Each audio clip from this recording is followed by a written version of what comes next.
Hey again everyone, welcome back again di weekly recap. Jadi kita langsung aja untuk kasih update ke teman-teman ya, progression of last week kayak gimana. Starting dari sini kali ya. Ini executed pada hari Kamis jam 7 ya. Jam 7, hari Kamis tanggal 7. Sebenarnya kalau mau diurut nih banyak ya teman-teman sekalian ya, tapi saya langsung pilih aja dari yang saya lihat dulu pertama. Di sini posisi untuk BNB, I think hari Kamis itu sebenarnya eksekusi udah clean banget ya. Saya ada cerita sama teman-teman kan, kalau posisinya itu sebenarnya harusnya ini break even, tapi karena saya tertidur, itu kejadiannya pagi-pagi. Jadi karena ketidur, maksudnya saya tertidur, ya udah teman-teman sekalian ya, posisinya akhirnya jadi nggak sesuai dengan ekspektasi saya gitu. Akhirnya ya harusnya stop out dalam keadaan break even. Tapi di sini yang terjadi itu adalah saya stop out minus negatif 0.5 R ya. Jadi ya Anda tahu kan posisinya teman-teman sekalian, saya udah pernah bilang ya, ini di SAG gitu. Kalau mungkin teman-teman di tempat lain ya biasanya sih udah dianggap aja itu ya, di situ udah dianggap plus minimal TP1 deh gitu ya, atau stop loss break even lah, atau ya macem-macem ya, biasanya mereka bilang bahasanya macem-macem, SL plus, stop loss break even or whatever. But anyway ya, saya fair di sini, saya tulis di situ minus 0.5 R. Oke. Continue to the next one. Ini hype ya. Jadi sebenarnya hype itu I don't know ya guys ya. Secara bias itu perfectly correct. Kayak tepat banget. Tapi sayangnya kena kecohnya di sini. Saya pikir ascending triangle tuh bisa jadi setup yang ideal ya buat execute. Ternyata enggak. Ya, I mean, I think random ya. Dari posisi kan ini juga technically adalah higher low-nya ya. Which is kalau kita consider kayak gini, ini harusnya higher low. Oke, either here or here itu sama-sama higher low. But what happen adalah dia break out dulu ke sana. Baru kemudian ada structure shift di sini.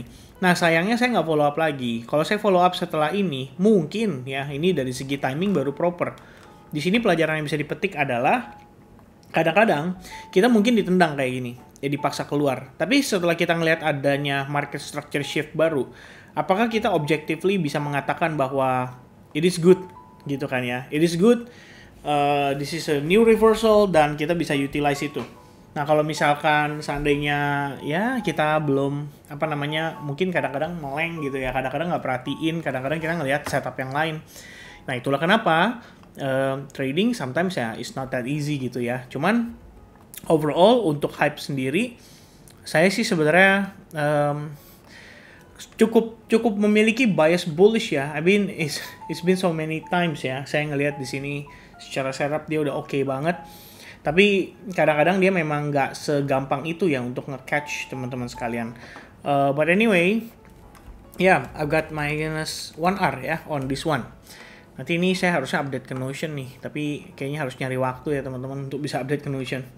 Oke, the next one is gonna be rare. Ini juga sebenarnya dari segi price action I think menarik ya. Hanya saja dia harus fake out dulu, baru kemudian bisa rebound. Ini saya rasa kejadian sama ya, mirip-mirip sama si apa tuh tadi namanya, si hype ya teman-teman sekalian ya. Jadi technically untuk rare ya saya anggap negatif 1R aja ya. Ini simple as that gitu yang kita lihat aja ya. Karena price action udah bagus, structure bullish, turun dulu ke order block, reaction bagus, baru saya entered. After reaction loh saya entered. Tapi ternyata reactionnya cuma di follow up tipis, dia stop out dulu, abis itu dia baru naik. Oke, naiknya sampai hampir 3R, tapi kemudian dia balik turun lagi. Sekarang udah lemes di bawah. Oke, and then the next one ya, I have Ethereum, the one yang saya cukup lumayan menyesal ya, karena saya nggak trust the plan gitu. Cuma saya ngeliat dia hovering around area ini terlalu lama gitu kan, makanya saya decide dia udah naik, udah bagus, tapi kemudian dibanting lagi. So ini the moment dia creating yang namanya lower low di situ, baru kemudian making decision untuk start cut positionnya.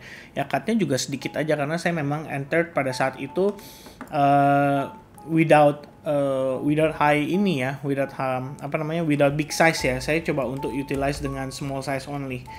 But anyway, ya udah di cut juga ya. After that dia running gila-gilaan kenceng ya.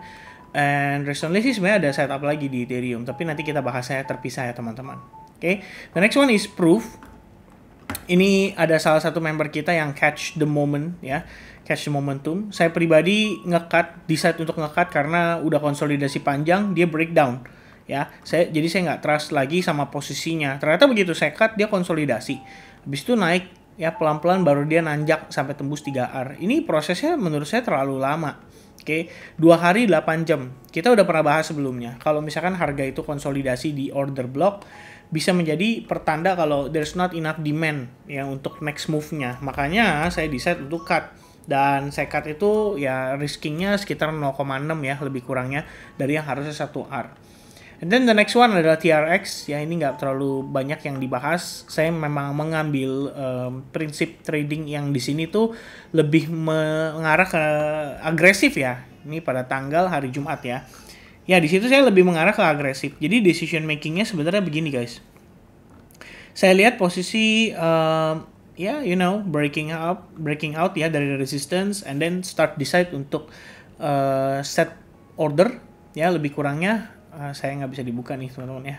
Ya, setting order, kemudian ya langsung enter dan ternyata kena banting ya, minus 1R juga di sini. Saya udah cek ya, ini saya sambil ngecek juga untuk mastiin jangan sampai apa istilahnya ngaco gitu ya yang saya bahas teman-teman. Harus sesuai juga kan dengan apa yang kita lihat dari jurnal yang kita eksekusi. Ya bagi saya sebenarnya di Discord itu udah kayak jurnal sih guys ya. Jadi kalau misalkan ya before, after ya semua kan saya execute di situ, decision making ya, idea dan lain-lain. Jadi sebenarnya harusnya cukup legit ya. Nah di sini salah satu bentuk penyesalan juga ya. I think micromanaging sometimes can be bad buat kita, tapi sometimes can be good as well. But this skenario ya lebih ke arah bad ya. Jadi sebenarnya sangat disayangkannya begini.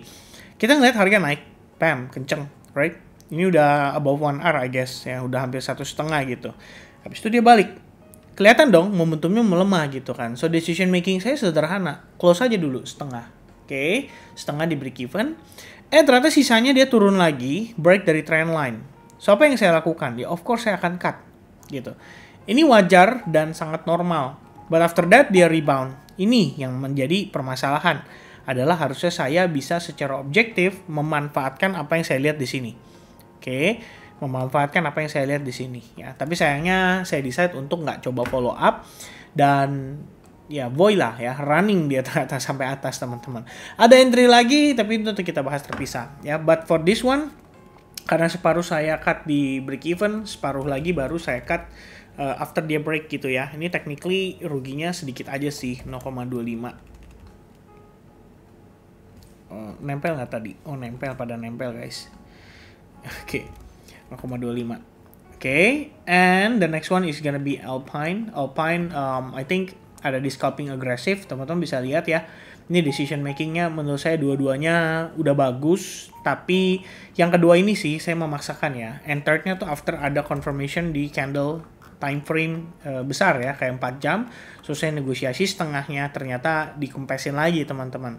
Ya pada intinya untuk Alpine di sini sebenarnya kalau secara secara size ya, saya ngambil dengan kondisi hanya setengah aja dari regular risk yang saya pakai ya, average-nya teman-teman sekalian. Karena seperti yang kalian tahu, pertama saya lagi dalam keadaan travel, kedua ini memang buat scalping gitu ya. Lain ceritanya kalau Bitcoin udah major trade lah kalau buat saya. Jadi kalau udah ngeliat Bitcoin yang emang sehari-hari saya analisa, sehari-hari saya execute, kalau ada setupnya, ya of course saya berani ngambil size lebih besar, even pada saat saya liburan ya, tapi senormalnya dan sewajarnya, nggak sampai yang kayak 10% sekali tembak gitu ya, nggak teman-teman. Tapi ya intinya Alpine I have negative 0.5R and the next one also 0.5R. Oke, nah ini beberapa setup yang saya execute nih, yang ini break even. Oke, tapi kita review aja ya, saya nggak perlu catat teman-teman sekalian. Posisi Ondo udah bagus, running 1.5R. Oke, ambil setup idea kayak gini, running 1.8R. Tapi begitu dia rejected, kelihatan ya kayaknya wah lower high nih. Habis itu kalian bisa cek, benar dia turun sampai akhirnya dia baru reversal lagi, mengikuti perkembangan market yang lain juga. Nanti sebenarnya bisa dipertimbangkan untuk jadi setup berikutnya. Nah kemudian ada Hyper. This one saya coba untuk manage ya. entry and decide to close directly due to Bitcoin breakdown. Ini kayaknya di awal minggu banget ya, begitu dia turun, wah oke nih guys ya, saya mau decide untuk entry. Awal-awal mau entry di sini, tapi nggak jadi teman-teman, karena posisi dia turunnya lumayan impulse. And then coba enter di sini, tapi kemudian saya decide untuk langsung udah cut aja deh langsung ya. Kenapa? Karena Bitcoinnya pada saat itu breakdown. Sekarang sih dia naik lagi, dan ada setup lagi nih, kelihatannya menarik nih buat tipikal kita yang biasa follow up menggunakan order block. Kalian bisa lihat sendiri, ini lumayan di respect guys. Ya, so for me, I think it's quite good ya as a potential setup later on. Tapi nanti di review lagi, lihat dulu dari data analytics-nya kayak gimana. Nah berikutnya XRP, this one break even ya, as simple as ini ya. Kalau kalian lihat, jadi decision making adalah pada saat dia sampai di area order block. Reaction candle, I think di 1 hour ya, saya decide untuk masuk, dia running sebentar, sekitar profit 1 hour lebih, and then dia balik ke break even.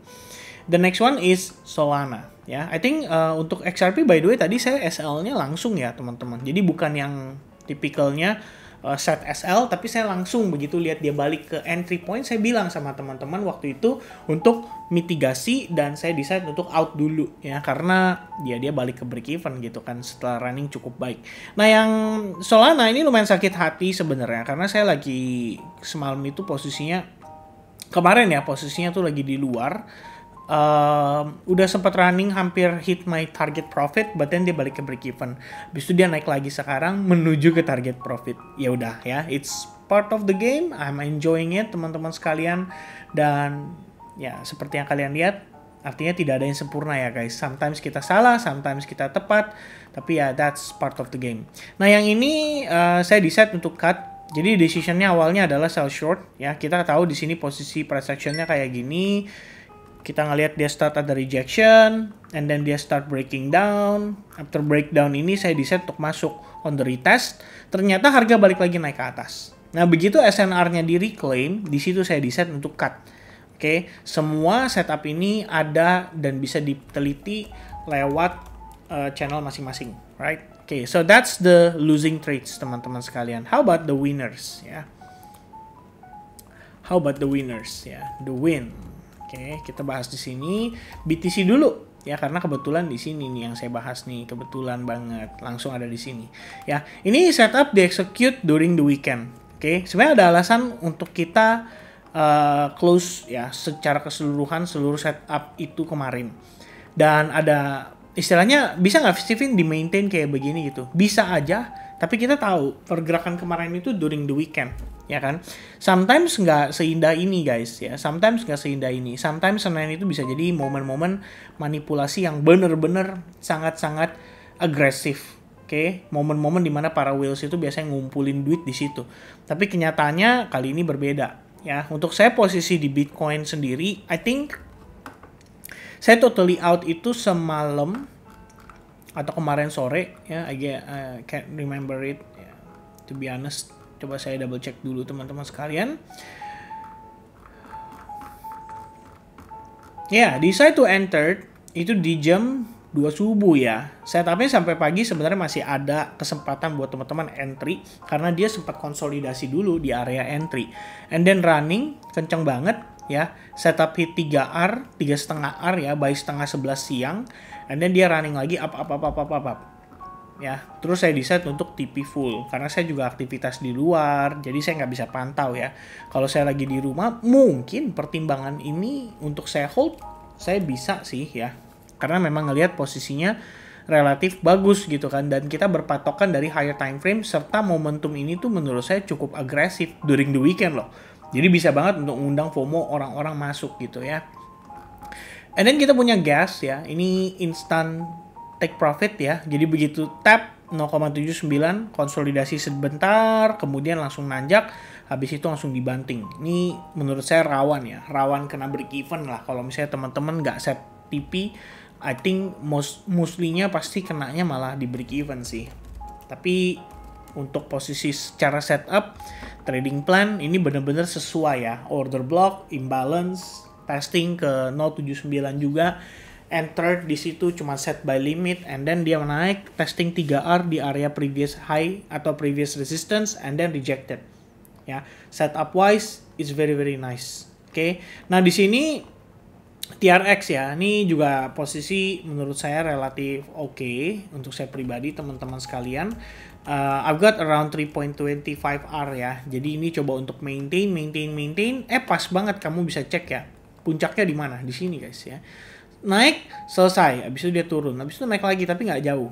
Ya, jadi kita bisa dibilang ini dikasih discount, dikasih good opportunity untuk manfaatin. Ya, ini saya nggak tahu nih teman-teman ada coba untuk utilize dengan setup seperti ini atau enggak. Tapi kalaupun iya, ya kalau iya nih, ini adalah a very good setup guys ya. Kamu bisa cek sendiri order block tested after dia creating higher high, which is very nice ya for a potential setup. Okay, the next one is the Ethereum ya. Ini juga sama. But I don't think this one ya, this one yang miss teman-teman sekalian transaksi. Ada beberapa transaksi yang saya udah set limit, nggak kena, set limit, nggak kena. Kalau yang ini kemarin itu sempat teman-teman di grup itu bahkan dapatnya lebih di bawah dari saya. Jadi mereka lebih jago lagi teman-teman ya. Bisa nge-catch this big move by the order block. Saya decide to entry di SNR retest karena saya expecting dia bisa kenceng nih gitu kan. Jadi saya coba untuk masuk dengan lebih impulsif, dengan lebih agresif. Ternyata ya bisa dibilang teman-teman yang lebih sabar malah dapat rezeki lebih baik gitu ya. Itu adalah pelajaran yang bisa dipetik teman-teman. Oke, and Pengu di sini 3R teman-teman sekalian, Anda bisa lihat ya price going up, testing order block, react dan langsung mantul. Oke, impulsively. Sebenarnya secara analisa awalnya saya share lewat channel masing-masing ya di bagian altcoins update. Kemudian saya ngecek lagi Pengu. Kok menarik ya untuk dia potential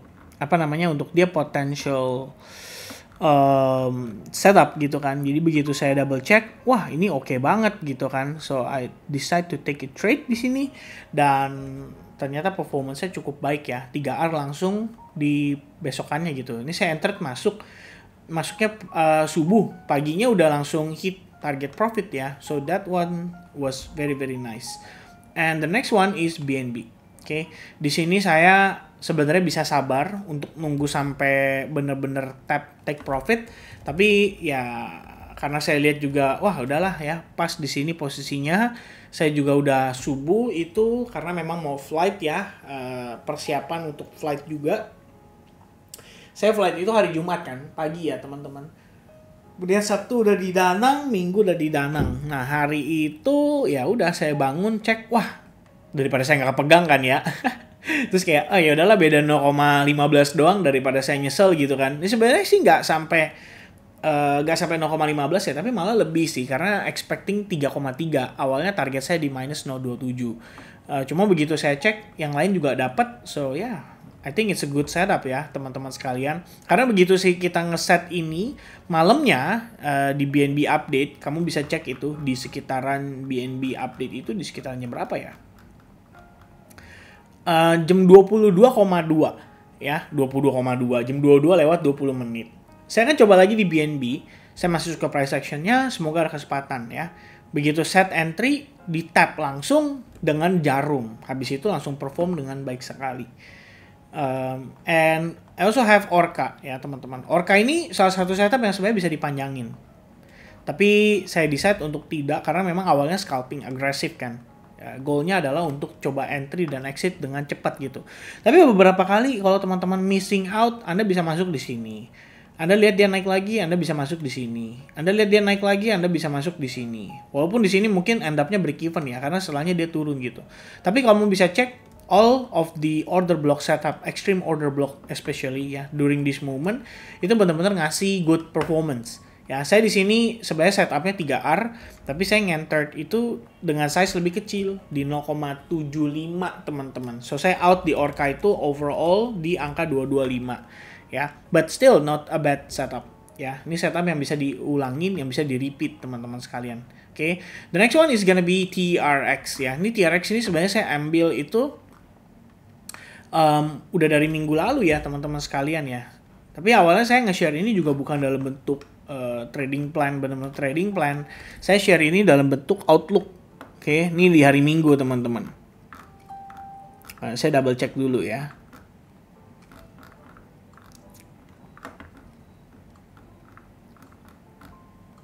Ya, benar ya. di hari tanggal 3 pada saat itu saya mention seperti ini. TRX still holding above SNR, currently ada rebound yang relatif bagus dari segi price action. Saya masih penasaran di TRX, honestly ada coba enter personal trade. Ya, we'll look for average up, setup untuk TRX later. Tapi akhirnya TRX, I think the next one saya masuk di TRX yang terakhir ya, itu -1R, nggak terlalu bagus gitu. Tapi yang di sini saya benar-benar dapat ya teman-teman kesempatannya. Ada sec ya, double check teman-teman. Bahkan ada 2 setup sih actually. Oke, saya nggak tahu nih, belum di type yang berikutnya ya. Oh, yang 3,25 itu ya, yang SL plus terakhir teman-teman. Yap, ya ini yang semuanya bisa masuk tuh sebenarnya yang kedua sih. Ya, itu saya enter sekitar siang jam 1. Saya coba enter di TRX, enter decision exponential moving average ya. Itu tepatnya pada tanggal 6 kemarin. But this one, ya ini sebenarnya personal trade teman-teman. Cuman ya lagi-lagi saya juga mengencourage kalian untuk tidak ketergantungan ya. Kalau misalkan ketergantungan ya itu teman-teman. Kalau saya bisa dibilang gini ya. Kan kondisi saya eksekusi ini guys ya. Saya eksekusi, kemudian, I think I'm missing one ya. This one. Ini yang ini. Oh tadi udah deh yang paling pertama teman-teman ya, yang paling pertama. Oke. So, here's the most important ya, yang perlu saya remind kembali ke teman-teman. Saya ngelihat ketika ada beberapa setup yang saya eksekusi based on outlook, tapi saya nggak nge-share nih kayak trade plan-nya gitu kan. Apalagi kalau saya lagi di luar kayak gini, ada kemungkinan itu bisa terjadi lebih frequent. Oke. Nah, saya minta tolongnya cuma satu teman-teman. Anda jangan bergantung sama setup yang saya bagikan gitu kan. Tapi cobalah untuk melihat outlook tersebut dan coba konversiin itu jadi sebuah setup. Itu kan yang benar ya. Dalam tanda kutip Anda di sini belajar ya kan. Dan pada dasarnya Anda harus berani juga dong untuk setup atau untuk eksekusi secara agresif. Kalau misalkan teman-teman sekalian di sini apalagi udah ada bumper ya. Jadi kayak ada beberapa setup yang profit yang bisa di-execute last week udah ngasilin profit. Nah, itu kan bumper ya. Jadi cadangan kas lah ibaratnya buat teman-teman melakukan percobaan lebih sering gitu. Nah, apalagi kalau saya udah share dalam bentuk outlook, udah ngasih hint atau tips juga, atau bisa dibilang udah ngasih clue yang cukup obvious, teman-teman masih nggak entry juga gitu kan. Atas kemandirian, itu dia bahayanya. Artinya nantinya akan ada dorongan atau harus ada paksaan atau dorongan untuk teman-teman bisa melakukan transaksi. Giliran saya nggak share trade plan, kamu nggak bisa apa-apa. Nah, ini bukan goal akhir dari SAG. Ya, kita create SAG itu untuk memastikan teman-teman justru bisa eksekusi secara mandiri. Nah, minimal dari situ aja udah ada pelajaran-pelajaran yang bisa diambil, yang bisa banget buat bantu teman-teman sedikit lebih baik ya dalam proses. Saya pikir itu yang perlu saya tekankan, yang perlu saya remind kembali. Jadi harap jangan terlalu bergantung ya sama saya teman-teman. Oke, now let's count everything. Oke, di sini 1, 2,5, 2,5, kemudian mana ya? Sebentar ya, saya hitung satu-satu ya. 1, 1,5, 1,75, 2,75, kemudian dari sini dulu ya. 275 berarti 325, kemudian 425. 425 tambah 06. Tambah 0,15 dulu deh. 425 tambah 0,15 berarti 4,4 dan terakhir 0,6. Berarti total negatifnya itu adalah 5R ya, teman-teman sekalian for a week. Oke, loss by 5R. Oke, saya ulang lagi, hitung dulu sebentar dalam hati ya. 2,5. Kemudian di sini 1,5 berarti 4. Tunggu. 2,5. 1,5, 4, kemudian wah salah hitung kayaknya guys, sebentar ya. 1,5, kemudian 2,5, kemudian 4,5, 5, bener saya salah hitung ya, 5 kemudian tambah 1, 6R ya total teman-teman, my bad. Oke, 6R. And here's for the winning ya teman-teman, for the winning setup.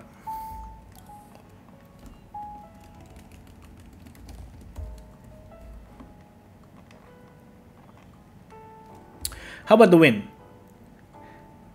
3,5, 6,5, kemudian 9,75. 975 tambah 425 berarti 15. 15 tambah 3 lagi 18. 18 tambah 285 berarti 10,85. Tunggu. Langsung buyar teman-teman sekalian ya. Gara-gara diliatin nih jadi malu saya. 6,5, kemudian 975, 425 itu berarti 15. 15, 18, 20,85. 20,85 tambah 225 berarti 23,1. 23,1 kemudian 325 berarti 26,3. Ya kita buletin aja 26 deh ya biar gampang teman-teman ya. Anggap aja potong fee kan segala macam gitu. So here's the total guys. Ya, the total was sama dengan plus 20 ya. 20R for the week or 20%.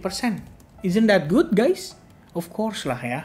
Of course. 20% in a week. Ya maybe dalam keadaan market yang enak gitu kan. Saya cukup yakin teman-teman banyak yang garap lebih banyak lagi profitnya. Karena saya ngecek profit and loss trading itu banyak yang setupnya di-execute secara mandiri. Dan rata-rata menggunakan extreme order block. Ya ini hanya nunjukin aja kalau kita tuh bisa mengutilize extreme order block dengan proper banget. Dan akhirnya itulah yang menjadi ya like I said before ya, so many times teman-teman sekalian. If you believe in you trust in the trading system, tugas kamu berikutnya adalah melihat market condition mana yang cocok untuk trading setup kamu. Dari situ, kamu tinggal manfaatkan. Jadi kamu bisa nge-collect atau bisa ngumpulin sampai mungkin sekian persen gitu ya. Habis itu kalau misalnya nanti ketemu musimnya lagi kemarau ya udah santai-santai aja gitu. Ya makanya saya remind kembali ya ketika kita dalam keadaan winning itu juga sama-sama harus dijaga mentalitasnya. Jangan sampai overconfident. Jangan sampai terlalu agresif malah jadi setelahnya setoran. Di situ yang saya harus remind ke teman-teman sekalian. So even though I have this 20% gain, I think overall ya saya nggak terlalu puas yang kayak gimana banget ya. Buat saya ini adalah satu bentuk kebiasaan atau bentuk habit yang harus kita ciptakan terus-menerus. Dan teman-teman juga jangan sampai overconfident, over happy gitu ya. Sometimes you just have to lay back, chill and relax until next opportunity datang kembali ke kamu gitu kan. Nah, jadi jangan di force, jangan dihajar terus. Itu aja yang mungkin setidaknya harus saya remind supaya teman-teman di sini punya pengingat lah ya bahwa we cannot always win ya teman-teman. Sometimes we're gonna have to face setup yang mungkin nggak sesuai dengan ekspektasi kita. Nah di situ gimana diri kita bisa menahan diri, bisa ngontrol, itu yang akhirnya bisa bantu teman-teman exit menjadi pemenang. Kira-kira itu yang bisa saya remind pada weekly recap kali ini. Thank you very much for watching. See you guys again in the next weekly recap. Bye bye guys.